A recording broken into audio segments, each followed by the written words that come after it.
most important thing in my entire apartment that I own, as far as I'm concerned, is my cameras.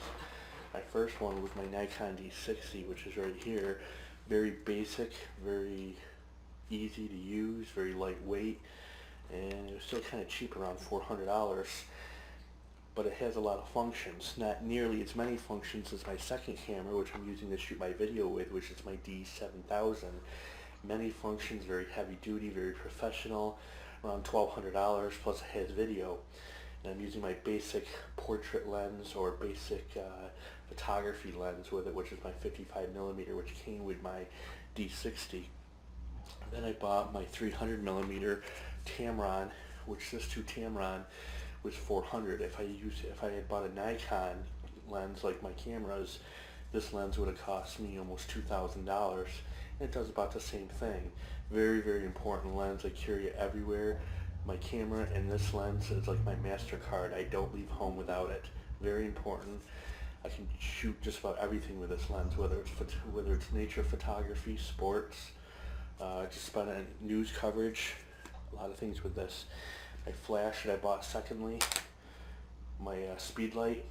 I keep it in my bag in case I need it, but I rarely use it. The flash is built into the camera. Very high power. They're almost like having a speed light. I just use this in case I'm in a very, very dark room and it's something I need it for. But this is my livelihood. My pictures pay my rent. They put food on the table. So if anything else that I own, these are by far the most important things that I own. And I try to carry them with me at all times. Makes me a little nervous to have them in my truck, knowing that I'm walking around with around $6,000 to $7,000 worth of equipment total, with some of the other stands that I own, like my tripod and things. But again, if I see something and I don't have my camera with me, maybe I might not eat that week. These are a couple of pictures that I have taken, sports photography, parasailing in the snow, wildlife. Took this picture for a newspaper. This was behind my grandmother's house. This was for the newspaper. This I took for Syracuse New Times.